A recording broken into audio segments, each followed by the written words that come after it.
Good afternoon, everyone. My name is Wendy, and this is Truly Sinister, and I hope everybody's having a good Saturday. It is Saturday, January 16th.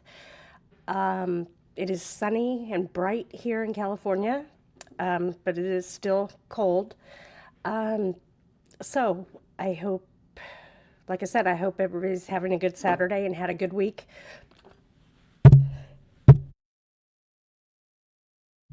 Of course, my throat's been fine all morning, and now that I'm doing this stream, it wants to get all froggy on me. So I want to apologize ahead of time in case there's some commotion going on in the other room or outside. I have a new puppy. She's 12 weeks old. She's adorable. She's a border collie, and I have a full purebred, and I have a purebred Australian Shepherd who is 5 years old, and they get a little rambunctious. So, yeah, but they have fun, and I'm glad because I was worried about the Australian Shepherd accepting the baby, and she has. They love each other. They play and play and play incessantly, and yeah, so there's that. Today, I wanted to go over the Alexander brothers case, but before we cover that, I want to touch on Aaron Spencer's upcoming trial. He is Aaron Spencer. If you're not aware of who he is the father of the 13 turned 14-year-old girl who was being groomed and essayed and raped by a 67-year-old man. Yes, you heard that correctly, 67-year-old man. I'm not sure how long, but Aaron Spencer found out, and he contacted the local police, and picked him up, charged him. He was facing trial. However, Judge Barbara Elmore of Lonoke County released him on what I would consider a very low bond. It was 50,000, but he only had to pay 5,000, and he was free, with the stipulation of a no contact order for the young girl. Which, what do you think he did? He gave a big fuck you to Judge Elmore and picked up where he left off. And it culminated on, I forget what night it was, one night when her dog was barking in her bedroom, and her mother sent Aaron in to see if everything was okay. And he noticed that it looked like she was in bed, but she wasn't. It was a stuffed animal with a hoodie on, made to look like she was in bed, and she was gone. So he instructed his wife to call 911 and let them know what's going on as far as this Fossler man and his upcoming trial. And he went out in his pickup truck to try and find her. They didn't know for sure that that's where she was, that she was with him or not, but they suspected. And while he was driving out looking for her, Fossler and his pickup they passed in opposite directions, as if Fossler was on his way to take Spencer's daughter home from a date or something. So Aaron Spencer turned around and followed him, tried to get him to pull over, flashed his headlights at him, etc. He wouldn't pull over, so Spencer rear-ended him. I guess you could say he performed a pit maneuver. And Fossler's truck went off the road into a ditch. Aaron Spencer was yelling at his daughter to get out of the truck, and Fossler was inhibiting her from doing so. He was holding on to her and wouldn't let her exit the truck. Finally, Fossler gets out of the truck and approaches Aaron Spencer, and Aaron Spencer has his weapon in his hand because he doesn't know what Fossler's capable of. He was in fear for his daughter's life because, let me just add this little tidbit. She was supposed to testify against Fossler and the crimes he committed on her. She was the only witness that was going to testify in his trial. So, what do you think was going to happen to her? Do you think Fossler was just going to charm her to death, or do you think her life was in danger? I mean, this man was facing life in prison, and he's an ex cop. He was the chief of police in Indiana, where he committed these heinous crimes before. So he wasn't going to be liked to begin with in prison, much less as a you know what. So the last thing he wanted to do was be sentenced to life in prison. And there's only one thing standing in his way between prison and freedom, and that was this young lady. So do you think she was safe? So anyway, he's coming towards Aaron Spencer. He reaches, or he has something in his hand, and Aaron Spencer automatically thinks it's a weapon. He opens fire. He empties his clip on Michael Fossler. He then calls 911 and tells them that if they're looking for him, Fossler, they need to come to this specific area or specific location, and they will find him, and they better get here quick because it doesn't look like he's going to live. I happen to think he's a hero, and I would like to think that most fathers, if faced with this, would do the same thing. How far would you be willing to go to save your child's life? Would you be willing to do this? I don't know. I don't know if I could, but I would hope that I would be able to, yes. I mean, if I felt my child's life was in danger, I hope I could step up like Aaron Spencer did and do the right thing. You know? And now the state is charging him with murder.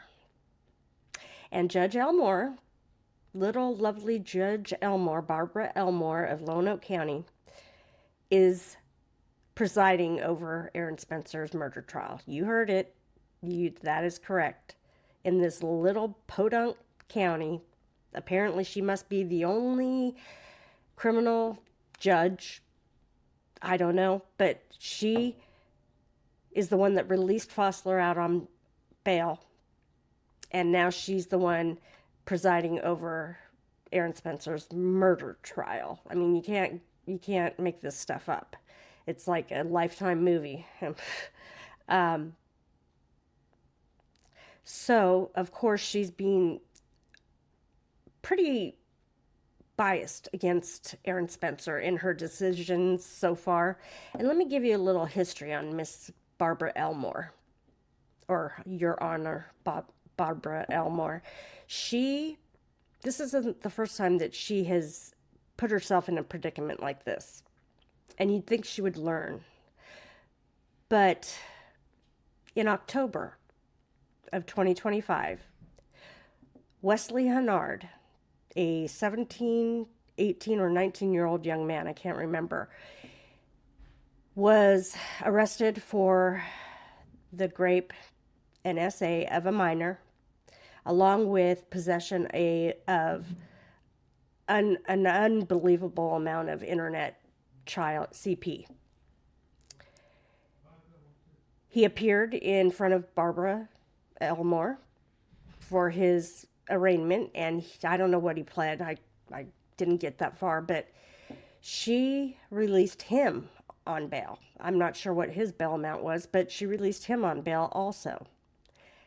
Within, I think, 3 to 5 weeks, he was rearrested in another county for the same offense on another minor. Yeah. So Wesley Hennard is currently sitting in jail waiting for his next hearing to be arraigned on these new charges. So I'm looking forward to that trial, since we won't be able to watch Michael Fossler's trial, which, if it's for that reason, I'm all for it. So So yeah, she's got kind of a checkered past when it comes to decisions on the bench. I have a video in my list in my list of videos that talks about some of the decisions that she's passed over the years and some of the controversy that they've caused. And she already had the appeals court overturn her gag order on Aaron Spencer's case. And when they handed down their decision, they made the comment that they were surprised that she didn't recuse herself from Aaron Spencer's murder case, and they felt that she should. Well, she didn't, but I bet you that gave her a little heads up as to how they may respond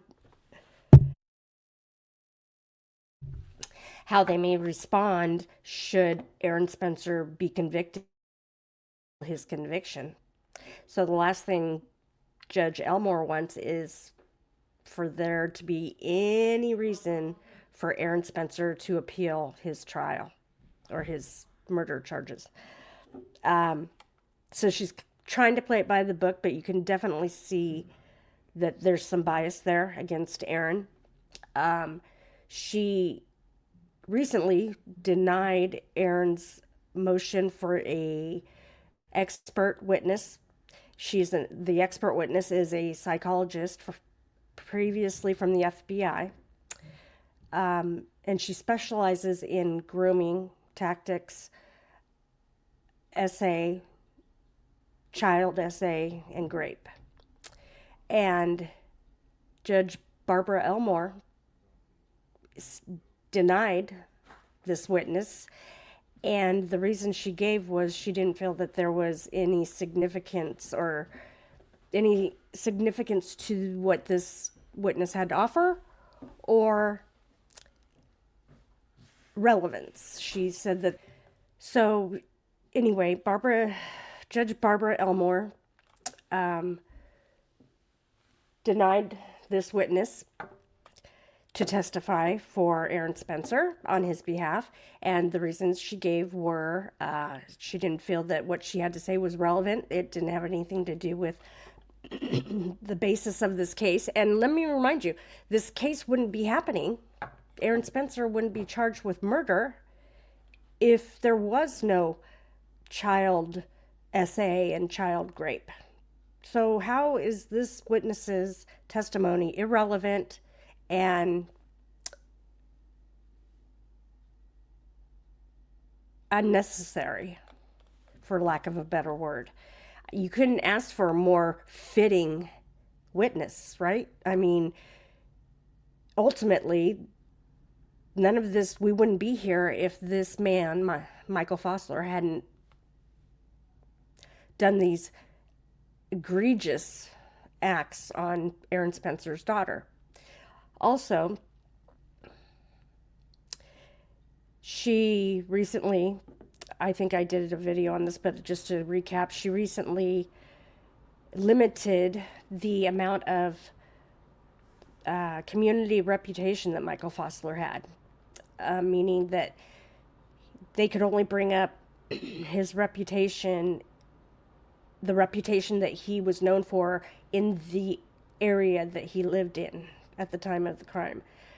So, things like his history in Indiana as chief of police can't come up, and, just so on. And it's like, well, what if he doesn't live or reside in the county where this all happened? You know what I mean? It's like, so they can't bring it up. I don't understand that. And I would think that you would want his history brought up. And what I mean by history is the fact that he was waiting to stand trial for these charges of child SA and child rape. You would think that the Commonwealth, I don't know if they're Commonwealth or the state, but you would think that they would want that brought up because they are going for an accusation of vigilante justice. They're saying that Aaron Spencer planned this and he was acting as a vigilante, and he wasn't about to wait for the, process, the legal process to play out, et cetera, et cetera, et cetera. And of course, that's not true, but just because Aaron Spencer made a couple of comments when he was speaking to the police about what had happened to his daughter months before the killing of Michael Fossler, mind you, they think that that gives them enough cause to consider this vigilantism. And without those charges coming up, how do you call it vigilantism? I mean, what is he being a vigilante for? What's he being vigilant for? I should say. It doesn't make sense. They need they need to lay the groundwork to call Aaron Spencer a vigilante. Otherwise, it just loses its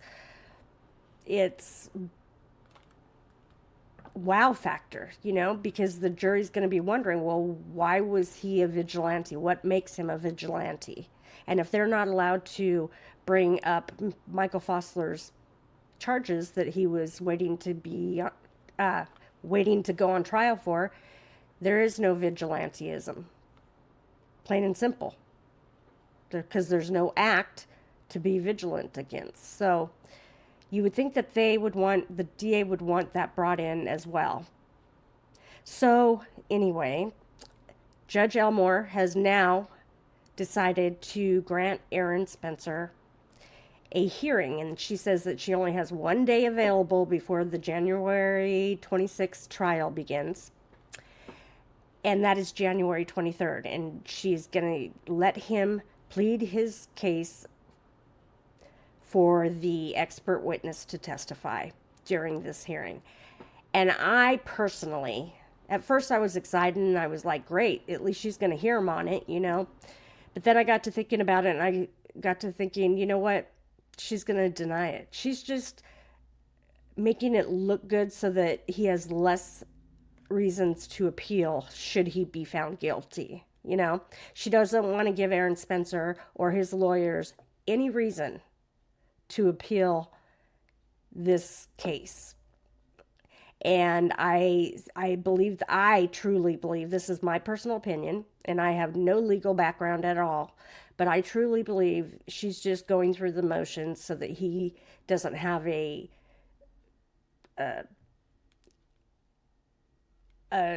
what's it called, a fail-safe appeal should he be convicted of this crime. I truly believe she's still going to deny it, and I don't understand how that is fair. Aaron Spencer is guaranteed a fair trial, right? He is guaranteed the opportunity to defend himself and to defend himself against these charges. And whatever he feels will help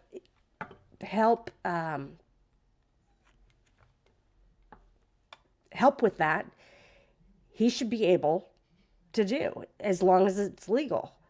Whatever he needs to do to defend himself against these charges he should be able to do, as long as it's legal. And I don't know the legal mumbo jumbo behind all this and why this is a possibility that she may not be able to testify on his behalf. There must be something, but I can't think, as a layman, I can't think of anything that would justify risking him to not get a fair trial and a fair defense. And so there must be some kind of legal reasoning. I'm not sure what it is. But yeah, so that's the update on Aaron Spencer. So he will be having a hearing on January 23rd, and they will not be streaming it. It's not going to be, there are no cameras allowed in the courtroom because Judge Elmore doesn't want this out. She doesn't want people to know about what's going on there. You want to see corruption? Take a look at Arkansas. Wow. Arkansas, these little counties are just insane, some of the crap that goes on there. But, it's just disgusting how the district attorney in Aaron Spencer's case is trying to blame it on the girl, victim blame. They're saying that she snuck out on her, on her own free will. She wanted to see him. She wanted to meet up with him. It doesn't matter what she wanted. She was 14 years old. She doesn't get to decide what she wants to do. That is not a, I guess in Arkansas you have to be 16. She was still 2 years, that to me is still young, but she was still 2 years shy of the legal age. So to have consensual relations. So it doesn't matter what she wanted. And the fact that this district attorney, I hope he doesn't have kids, especially daughters, the fact that he can sleep at night after some of the things that he's saying about this young lady, blaming it on her, saying, she wanted it. It doesn't matter. That's what grooming's about. You know? That's how grooming works. It plays with their mind, it plays with their head. And so it's disgusting. It's truly disgusting how the DA talks about this young lady. And all I can say is karma's a bitch, and I hope that she has your number. Because Aaron Spencer deserves to be free. He's a military veteran. He is now running. He threw his hat in the ring for sheriff of the county, which, God willing, he gets elected. Of course, if he is found guilty during this trial, he obviously won't have that opportunity. But I'm going to stay positive and say that he is not going to be found guilty, and that he will be elected as the county sheriff, and then he will let hell reign. And he will do what needs to be done there to clean that county up. I mean, you can only do one county at a time. Why not start with the one you're in, right? So he needs our prayers. He needs our support. If you can donate, because they're paying for counseling for his daughter. They're paying for legal fees. And we all know that for a good lawyer, it costs. And he needs a good lawyer because, like I said, the corruption in Arkansas is insane. So I believe that's all I have for the Aaron Spencer case. And now we will move on to the Alexander brothers. I don't know if anybody remembers, but was it 2022 already? I can't remember exactly when, but three brothers, Orrin, Tal, and Elon, I can't remember the third one's name, were arrested for multiple sex crimes, including human trafficking, rape, SA, kidnapping, you name it. And the number of counts was significant, okay? And these are three brothers who grew up very privileged. Two of the brothers, there's twins, and then there's an older brother. One of the twins and the older brother were real estate moguls in Miami. They dealt in high luxury properties, and they had a outstanding reputation. They were, go-getters. The other twin worked for the families, was an administrator or an executive in the family-owned security business. So these boys grew up with a silver spoon in their mouth and felt that they could get away with anything. They're privileged. They have money.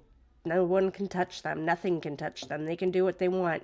They can use women and use the world as their playground, and not even hide it.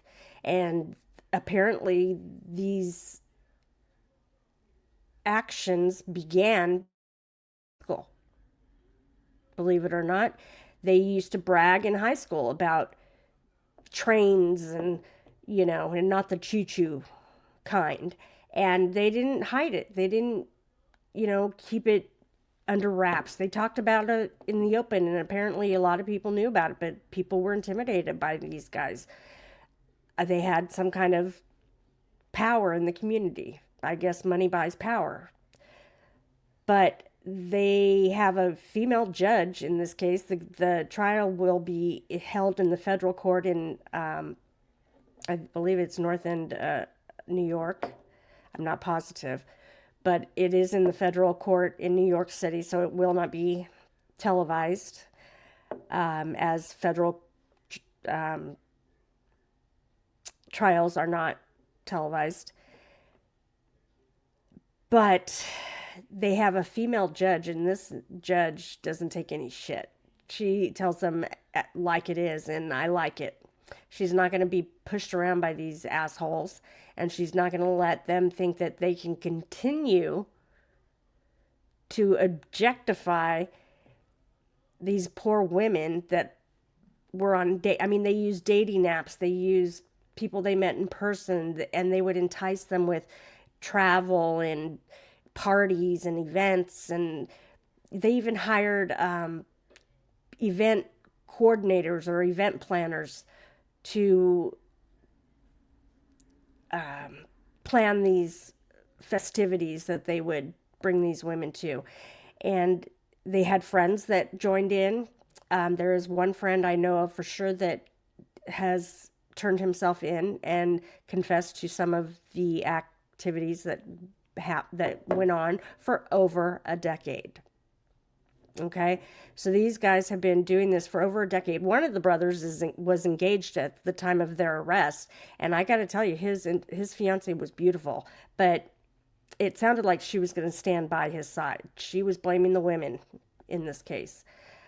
So, unfortunately, this in December, it was realized that the initial accuser in this whole debacle was found deceased in Australia, in her home, I believe in her home in Australia.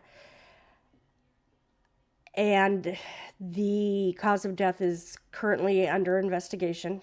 I guess it does appear to be suspicious, but it just makes you wonder, how far is their reach, the Alexander brothers, and how far are they willing to go to silence some of their accusers? They've been caught harassing some of their accusers and threatening them early on in the investigation. So it's not beneath them by any means, and it's not something that they wouldn't consider. So it makes you wonder. It'll be interesting to find out what her cause of death was, because it just, I find it funny, not funny, haha, but odd that she was found deceased just weeks before their trial is set to begin. Their trial is set to begin, ironically enough, the same day as Aaron Spencer's, January 26th. And for her to be discovered deceased, 3 weeks before their trial starts, is a little unnerving and a little suspicious, to say the least.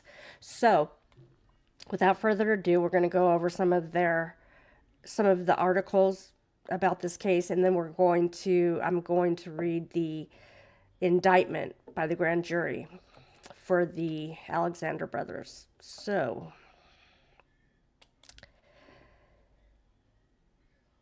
this is okay. This is one of the earlier. No, this isn't. Yeah, no. I was going to say this is one of the earlier articles, but I don't think it is, because it has the indictment included. But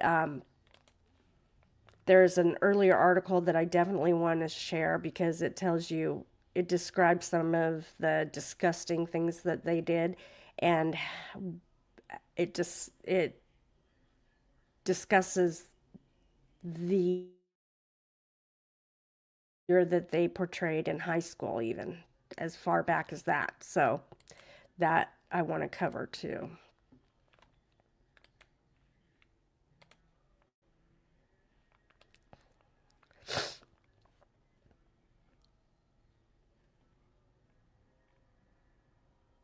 Okay, what happened? Did I freeze? Okay. It says top real estate agents and their brother charged with sex trafficking. And this was written in 2024, December. It says, New York. Federal prosecutors announced the indictment in connection to the arrest of three brothers, two of whom are dubbed the country's top real estate agents on Wednesday. U.S. Attorney General Damian Williams announced the three-count indictment for Alon Alexander, Tal Alexander, and Oren Alexander on sex trafficking offenses after they were arrested Wednesday morning.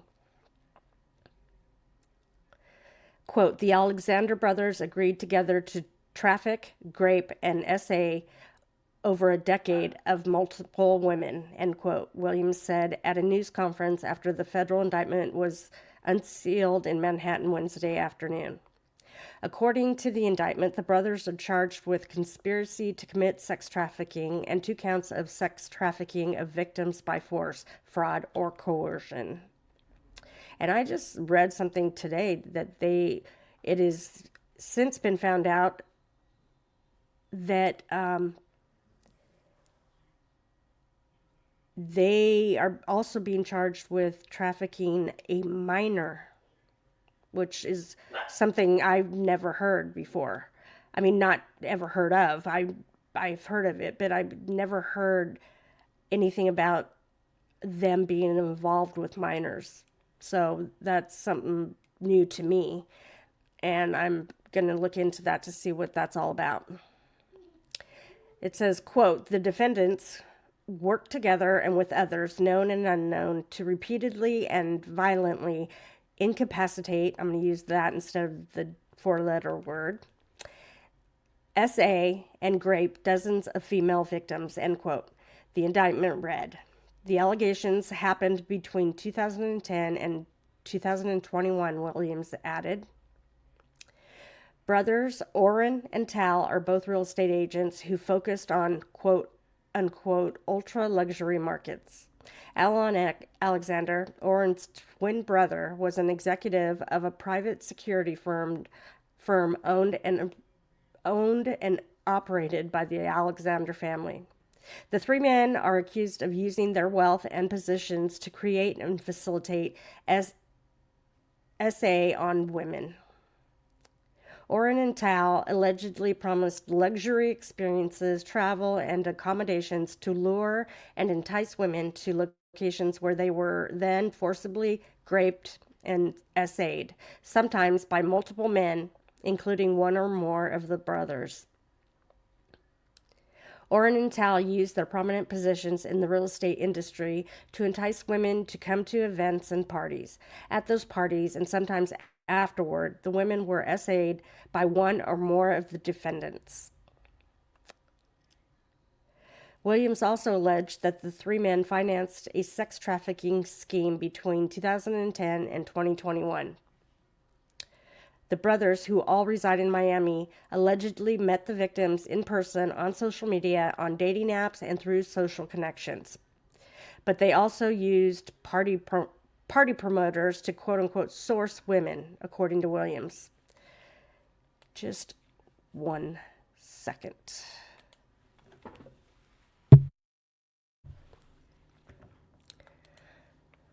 Okay, sorry about that.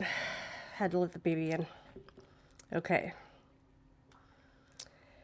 Victims were taken at times to vacation properties that were paid by the Alexander brothers and by other unnamed individuals. They even at times used the promise of a romantic relationship, the indictment said. The brothers often, quote, incapacitated their victims before assaulting them, preventing them from fighting back or escaping, end quote. The indictment says the brothers allegedly held down their victims during the attacks and, quote, ignored screams and explicit requests to stop, end quote. Williams said the brothers were arrested in Florida on Wednesday and will appear in Miami federal court before being brought to New York to answer to the charges. Williams declined to say if the others also will be charged as the investigation is ongoing. The FBI is seeking out other victims. On the heels of the arrest, the National News Desk was contacted by an attorney representing one of the alleged victims. According to the attorney, Carissa Peebles, law firm Morgan & Morgan filed a lawsuit on behalf of a woman against Alon and Orrin Alexander. The summons alleged that the unidentified woman was quote unquote violently assaulted in Miami on New Year's Eve in 2026. I'm wondering if that's supposed to be 2016. I bet it is, because I don't think they're out right now, but I guess they could be, but wouldn't that be something? The alleged victim is seeking relief, the summons mentioned. Quote, our client is one of the brave victims who is sharing her experience. We are pleased that the Miami District Attorney's Office and the Federal Bureau of Investigation have decided to bring criminal charges against the Alexander brothers, and we will continue to fight on behalf of our client and seek accountability to the fullest extent of the law, end quote. So, yeah. They're going down, and they should. It's unbelievable, and you got to wonder, where were the parents during all this? I mean, why? Why? It's like, what makes them think that they would be able to get away with this for much longer? That's my question. It's like, to push it that far, to continue to do it for over a decade. They really, really thought that they were above the law, in my opinion. And I feel like they would still be doing it if they weren't caught. I don't think they ever would have quote unquote grown out of it. And even if that one brother was supposed to be getting married, do you think that would do anything to stop what he's doing? I mean, the world is their playground. They have no consequences. So I just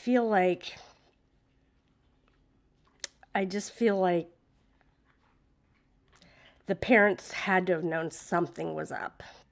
You don't do you don't do those acts for that long without letting it slip at home, while they were growing up. I mean, they're grown men now. They don't live at home now, but they were in high school when this started. So you're telling me that they were able to keep their mouths shut? They didn't keep their mouths shut at school.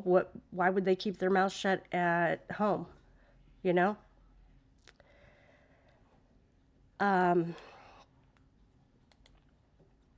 I'm trying to find the article that talks about what they did in high school, and it's disgusting. Absolutely disgusting. For some reason, USA Today doesn't want to play ball. It keeps saying I can't access it. I'm denied, and I believe that's the article I'm looking for. Yeah,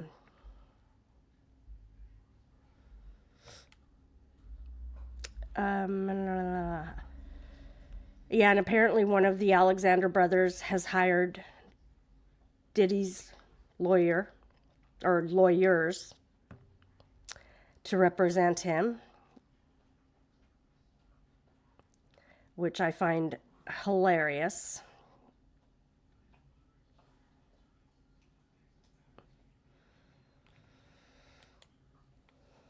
Okay, this is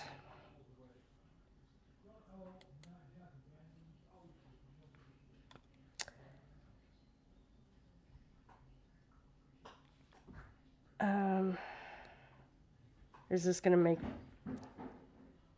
me sorry about that. Yeah, okay. It says, new discovery filing in the Alexander brothers criminal saga. A Miami-Dade filing details messaging between an accused and Orrin Alexander. Just an accuser and Orrin Alexander, just as federal prosecutors prepare to try the brothers on sex trafficking counts and a new minor exploitation charge.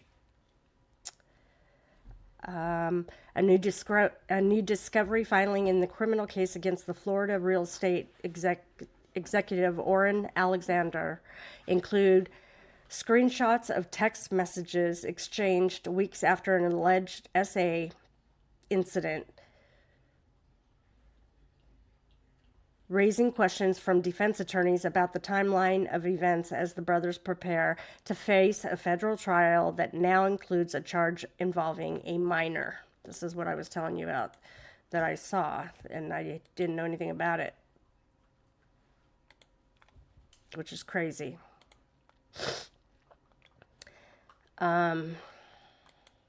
The filing, submitted in Miami-Dade County Court, contains messages between one of the accusers and Orrin Alexander showing ongoing communication long after the alleged incident at the center of the state prosecution. The texts reference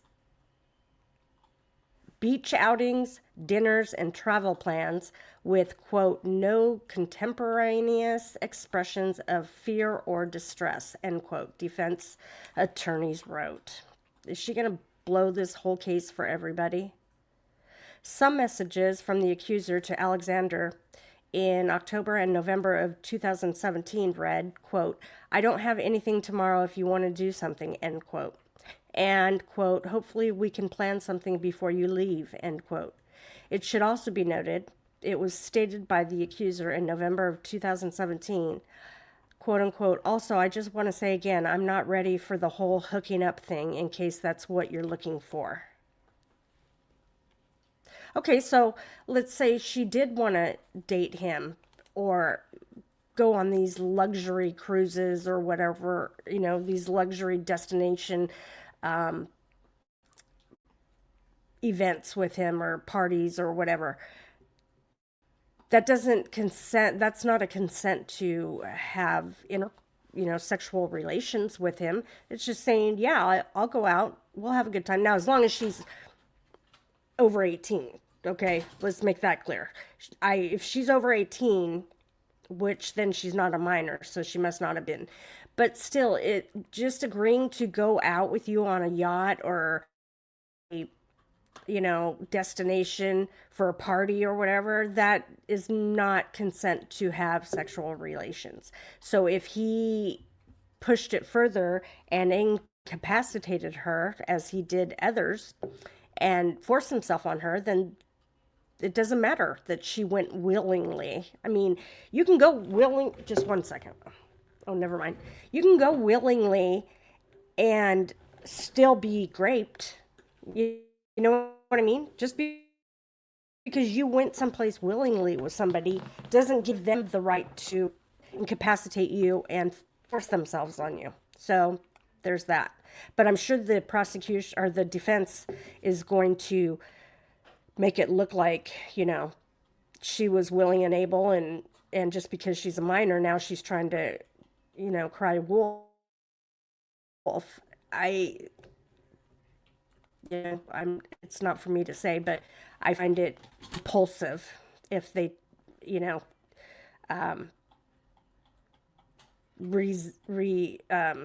resort to that type of behavior. But you never know. I'm sure they will. That's their job, right?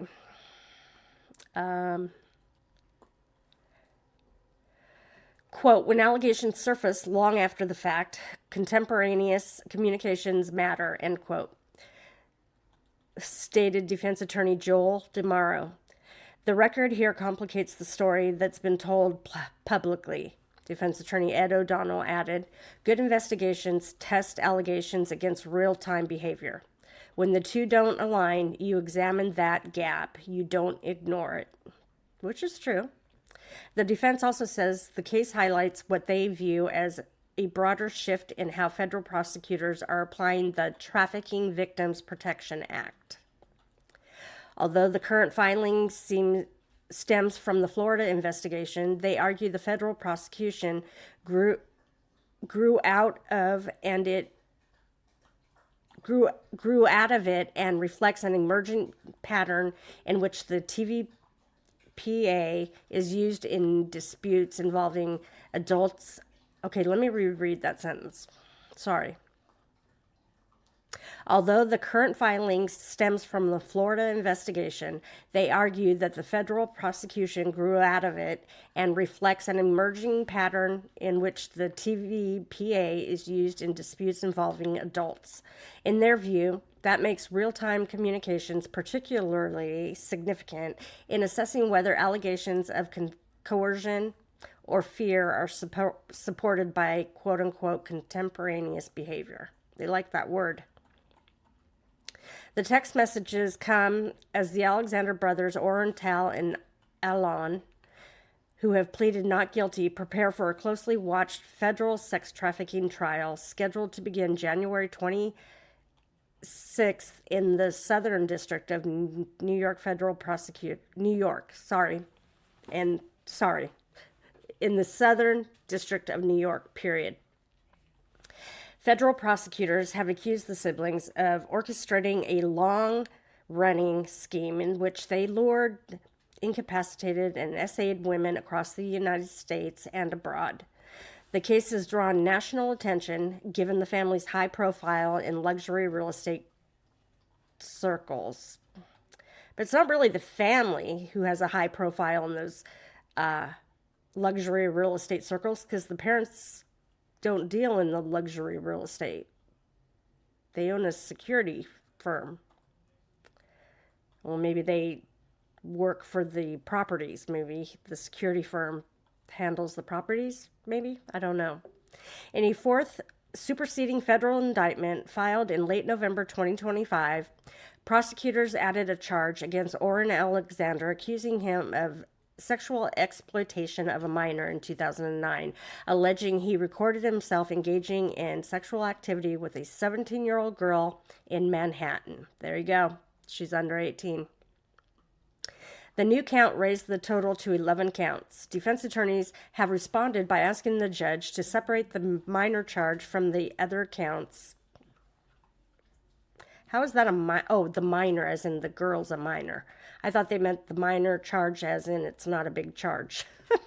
Sorry. Okay. The minor charge from the other counts and try it that it was added after pretrial deadlines and is distinct from the allegations tied to the other defendants. In parentheses, they also allege the minor was 1 month away from her 18th birthday. It doesn't matter. She's still under 18. She's still a minor. Jury selection for the federal trial is set to begin January 26th.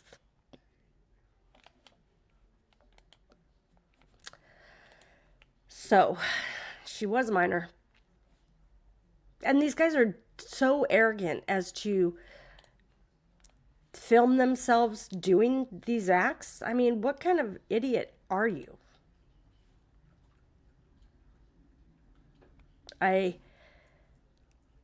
It makes me wonder, yeah. So let me read a couple more articles and then we'll read the indictment and then we will be done.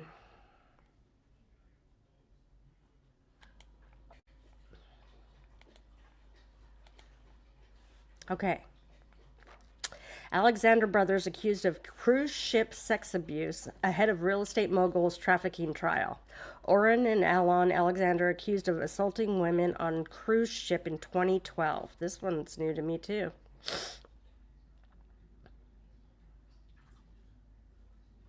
Okay. Let's see what this has to say.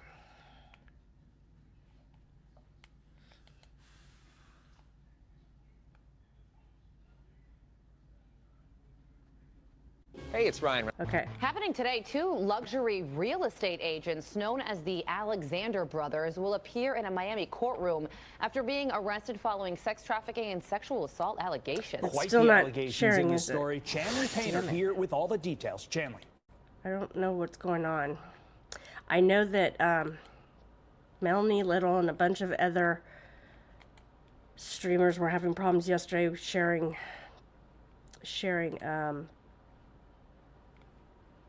screens, so maybe it's happening to me. I don't have Verizon, but I don't know what else to blame it on.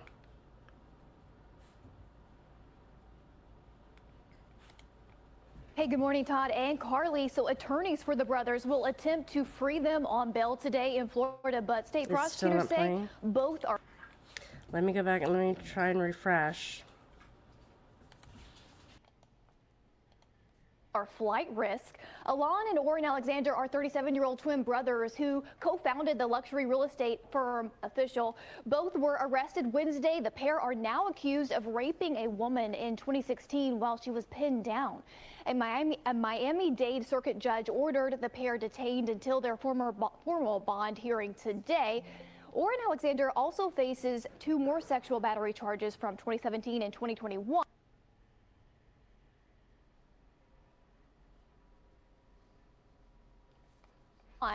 He told the judge yesterday that he had a special reason to seek release. Watch.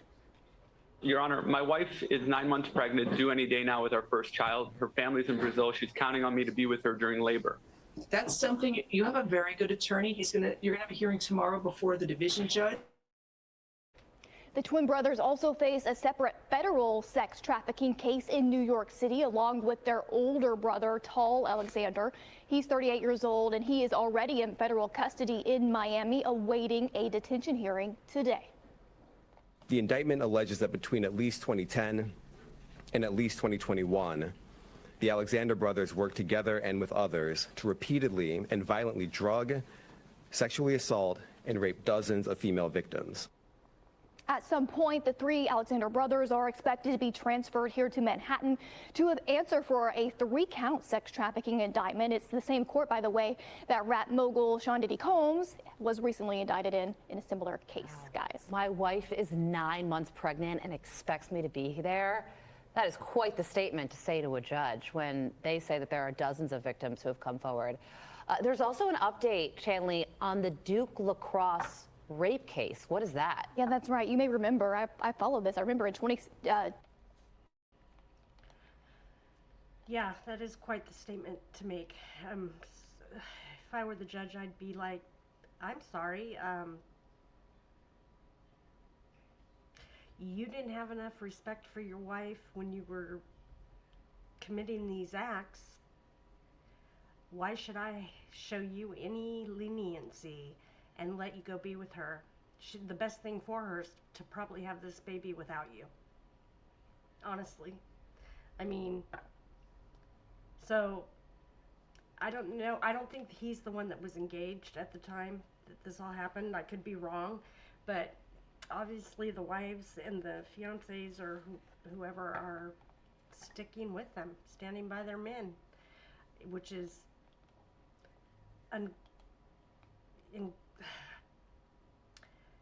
incomprehensible. I don't know how they can ever trust them again. Excuse me. That to me is crazy.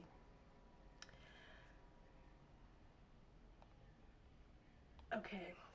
Now this article is actually an ad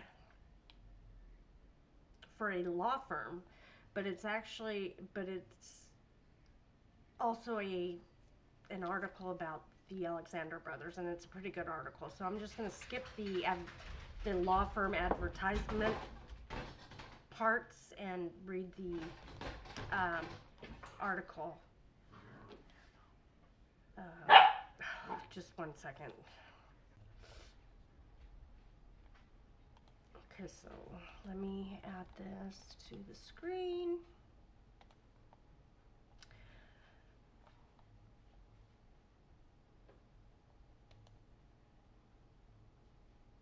Okay.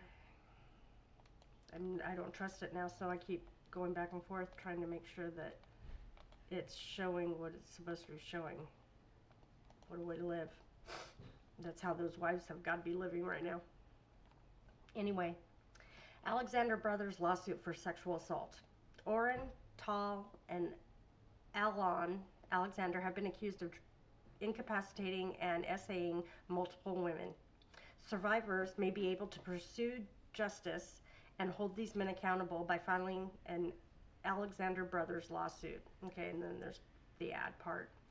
The Alexander Brothers and allegations of SA. More than 60 women have accused luxury real estate agents Tal and Orrin Alexander and their brother Alon of sexual abuse. The brothers allegedly used their wealth and influence to lure women to isolated locations where they committed the abuse, sometimes working together to carry out these assaults. Lawsuits against the Alexander brothers claim they arranged for Sorry, I got her a toy now. She's playing with it at all times. Arranged for the assaults in advance using dating apps and social media, filmed some of the assaults, sexually abused and raped multiple women, used an incapacitating substance and other substances to sedate their victims. Women who were incapacitated may only remember parts of their encounter with the Alexander brothers, like traveling with them or attending different parties or events. Then there's more ad. And it says, Alexander brothers arrested for sex trafficking. In December 2024, the Alexander brothers were arrested on charges related to trafficking and assaulting women from 2010 to 2021. Federal charges filed against the Alexander brothers include conspiracy to commit sex trafficking, inducement to travel to engage in unlawful sexual activity, sex trafficking by force, fraud, or coercion, sex trafficking of a minor by force, fraud, or coercion.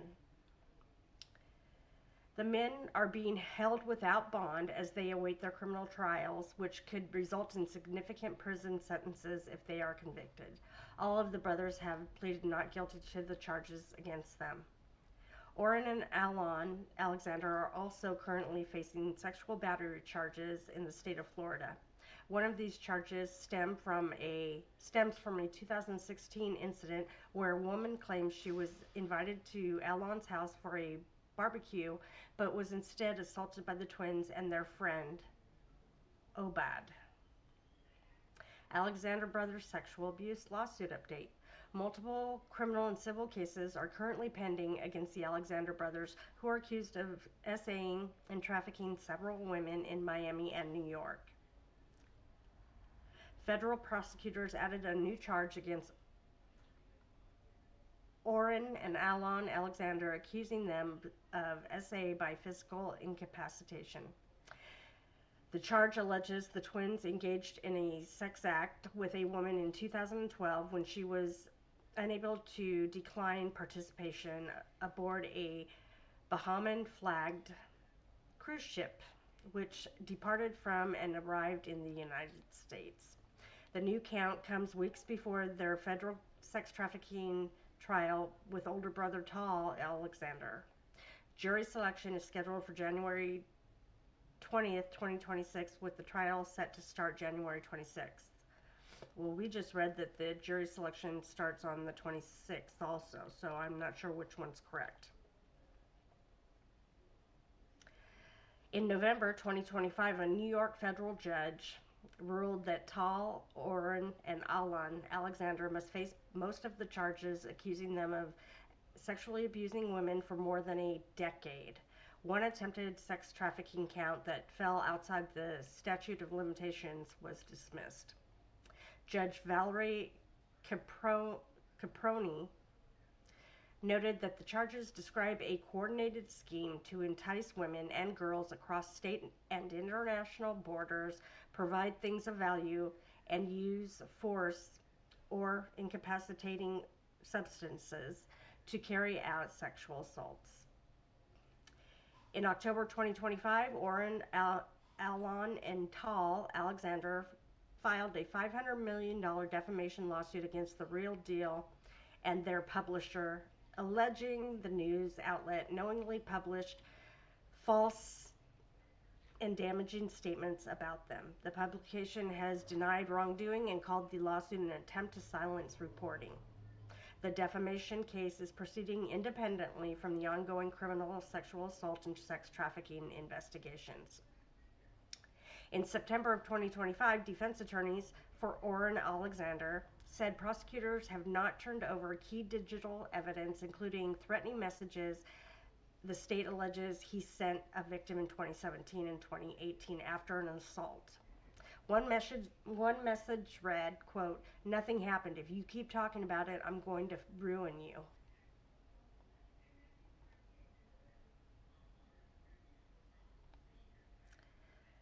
And that's it for that article. So yeah, these guys are quite the works of art. And I wonder if their parents are going to be present in the courtroom during their trial. That would be interesting to see, because how do you justify what your kids did? I'm sure they said that their kids aren't capable, but let's be real. They've been overheard talking about it. So there's that, you know.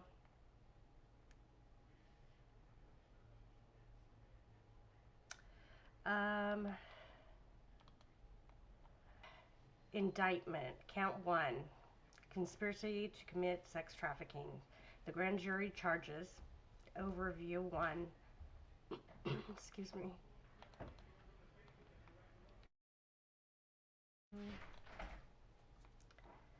For well over a decade and at all times relevant to this indictment, Alon Alexander, Oren Alexander, and Tal Alexander, collectively the Alexander brothers, the defendants, worked together and with others, known and unknown, to repeatedly and violently incapacitate, essay, and rape dozens of victims. At times, the Alexander brothers arranged for these sexual assaults well in advance, using the promise of luxury experiences, travel, and accommodations to lure and entice women to locations where they were then forcibly raped or essayed, sometimes by multiple men, including one or more of the Alexander brothers. Other times, the Alexander brothers encountered and chose their victims by chance. Often, the Alexander brothers incapacitated their victims before assaulting them, preventing them from fighting back or escaping. Number 2, Alon Alexander, Oren Alexander, and Tal Alexander, the defendants, worked together and with others to carry out and facilitate their sex trafficking scheme, including on some occasions by committing forcible rapes and essays together and with others, jointly arranging domestic and international travel and accommodations, and jointly financing the scheme. Background: the Alexander brothers, the defendants, are brothers. I didn't want to say all their names separately, but I should have, I guess. Alon and Oren are twins, and Tal Alexander is approximately 1 year older. At all times relevant to this indictment, Oren Alexander and Tal Alexander were real estate agents who focused on ultra-luxury markets in New York City, Miami, Florida, and other locations. Since at least in or around 2012, Alon Alexander has been an executive of a private security firm owned and operated by his family. Starting in at least in or about 2010, the Alexander brothers, the defendants, and others known and unknown, operated a long-running sex trafficking scheme, as part of which they raped and essayed women to whom they had provided material benefits, including domestic and international travel to vacation destinations, luxury accommodations at high-end hotels and vacation properties, and access to other luxury experiences and events. The Alexander brothers' scheme was based in, among other places, Manhattan, New York, and Miami, Florida, where the defendants maintained residences and where their businesses were based. To carry out and facilitate their sex trafficking scheme, the Alexander brothers used deception, fraud, and coercion to cause victims to travel with them or meet them in private locations. Thereafter, the Alexander brothers used various methods, including incapacitating the victims and, at times, physical force to grape and essay the victims, sometimes alone and sometimes together. In particular, the defendants used the following means and methods, among others, to carry out their sex trafficking scheme. The Alexander brothers used their wealth and positions to create and facilitate opportunities to grape and essay women. In particular, on multiple occasions, Orrin and Tall used their prominent positions in the real estate industry to induce other women to attend events and parties, and to meet other women at those events and parties whom one or more of the defendants later essayed. The Alexander brothers worked together and with other men to arrange events and domestic and international trips they used as bait to recruit, entice, harbor, transport, and maintain multiple women. During the events and trips, the defendants frequently graped and essayed the women they enticed to attend. At times, the Alexander brothers used social connections on the guise of starting a relationship to lure and entice women to meet with one or more of them at a public place or group event, or to travel to meet one or more of the defendants. On multiple occasions, the defendants, alone or together, then essayed the woman, sometimes within hours of them meeting. Immediately following the essay, the defendants sometimes offered the victims material items, including travel, concert tickets, and other luxury experiences. Gee, thanks. Some trips and events were organized by the Alexander brothers well in advance and involved domestic and international travel. The Alexander brothers worked together and with others. The defendants, at times with others, shared photographs of women to select those they found sufficiently attractive to invite. The defendants and other men organizing the trip then contacted the women, including through social media, on dating apps, and induced the women to attend by, among other things, offering to purchase their flights, making other travel arrangements, and or providing accommodations without charge. In addition to inviting women to their events directly, the Alexander brothers and others worked with party promoters to arrange for women to attend events, or travel with them in order to ensure that there were a sufficient number of women present, because you can't run out of those. On some occasions, after the women accepted the invitations to attend a particular event, the Alexander brothers transported women and caused women to be transported across state and international lines. The defendants and other men attending the trips pooled financial resources in order to pay for flights and other travel expenses for the women. In advance of the events, the Alexander brothers and others procured incapacitating substances that they agreed to provide to the women, including, among other things, nose candy, mushrooms, and the date grape one. On multiple occasions during these events and trips, the Alexander brothers and others surreptitiously incapacitated women's drinks, or put the incapacitator in the women's drinks. Some of the victims experienced symptoms of impaired physical and mental capacity, including limitations of movement and speech and incomplete memories of the events. The Alexander brothers, sometimes acting alone, sometimes with each other, and sometimes with other men, forcibly graped or essayed their victims. At times, the defendants physically restrained and held down their victims during the grapes and essays and ignored screams and explicit requests to stop.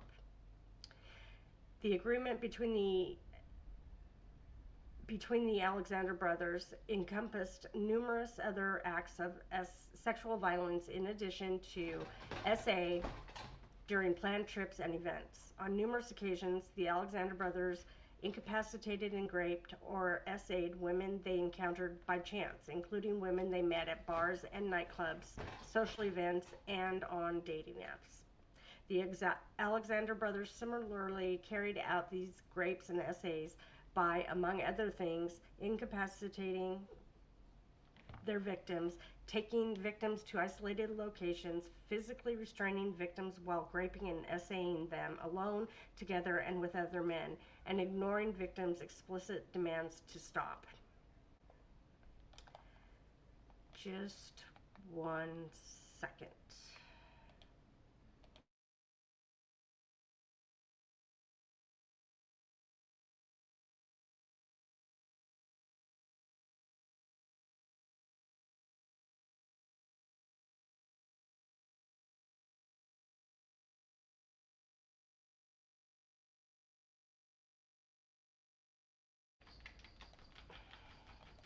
Sorry about that. Statutory allegations. From at least in or about 2010 up to and including at least in or about 2021 in the Southern District of New York and elsewhere, in and affecting interstate commerce, the Alexander brothers and others known and unknown, knowingly did combine, conspire, confederate, and agree to recruit, entice, harbor, transport, provide, obtain, advertise, maintain, patronize, and solicit by any means persons, and to benefit financially and by receiving anything of value from participation in a venture which has engaged in any such act, knowing and in reckless disregard of the fact that means of force, threats of force, fraud, and coercion, as described in Title 18 United States Code Section 1599 or 1591 E of such means would be used to cause the persons to engage in commercial sex acts in violation of Title 18 U.S. Code Section 1591A1 and B1, to wit. The Alexander brothers and others, known and unknown, agreed to recruit, entice, harbor, transport, provide, obtain, advertise, maintain, patronize, and solicit women, including but not limited to Victim 1 and Victim 2, as alleged in Counts 2 and 3, respectively, knowing and in reckless disregard of the fact that force, threats of force, fraud, and coercion would be used to cause the women, including but not limited to Victim 1 and Victim 2, to engage in commercial sex acts. The grand jury further charges, in or about July 2011 in the Southern District of New York and elsewhere, Tall Alexander, the defendant, knowingly in and affecting interstate and foreign commerce, did recruit, entice, harbor, transport, provide, obtain, and maintain by any means a person, and did benefit financially and by receiving anything of value from participation in a venture which has engaged in any such act, knowing and in reckless disregard of the fact that means of force, threats of force, fraud, and coercion, as described in Title 18, Section 1591E2, and any combination of such means would be used to cause the person to engage in commercial sex acts, to wit. Tall Alexander recruited, enticed, harbored, transported, provided, obtained, and maintained, and aided and abetted the recruitment, enticement, harboring, transportation, obtaining, and maintaining of Victim 1, and caused Victim 1 to engage in at least one commercial sex act, knowing and in reckless disregard of the fact that Victim 1 was engaging in the commercial sex act as a result of force, fraud, and coercion. Those are some major run-on sentences. It's crazy. Okay, so count 3 is basically the same thing to all three. I don't want to read all that again. That's crazy. It just repeats it over and over and over.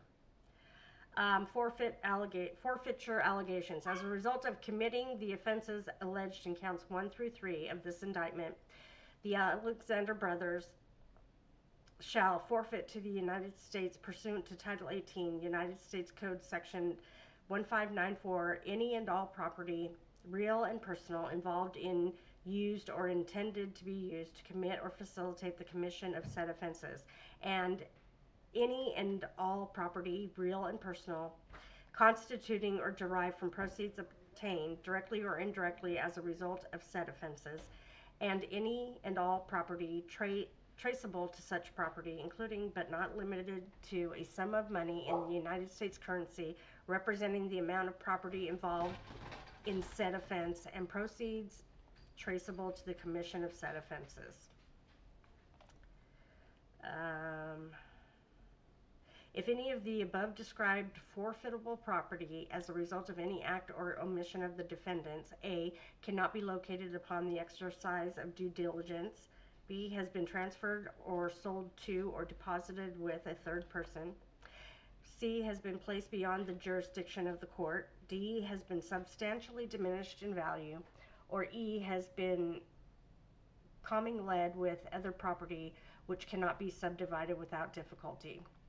It is the intent of the United States, pursuant to Title 18 U.S. Code Section 1963 and Title 21 Section 853P, to seek forfeiture of any other property of the defendants up to the value of the above forfeitable property. So,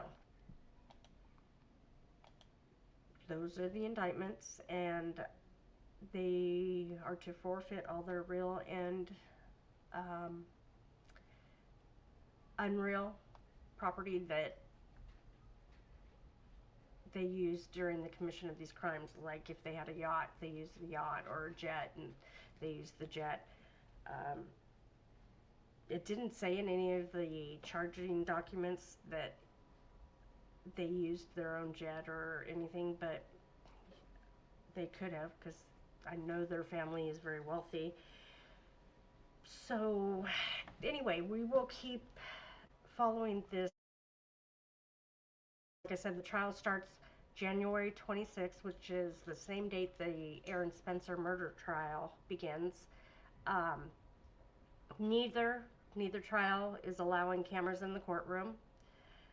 So we will have to just, I know that Defense Diaries is going to be boots on the ground for the Aaron Spencer trial in Arkansas.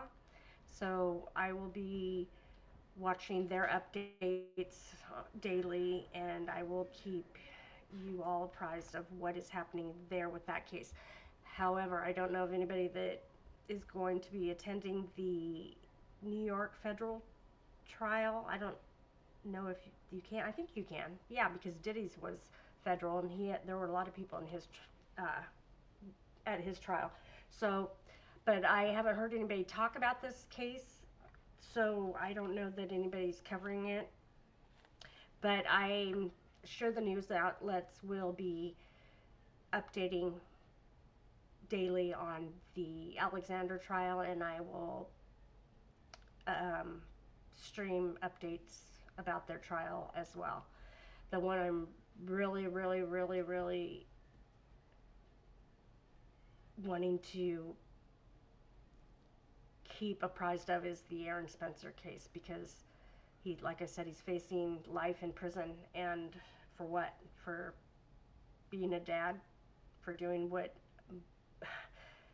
most any other father would do to protect their child, who they thought was in extreme danger.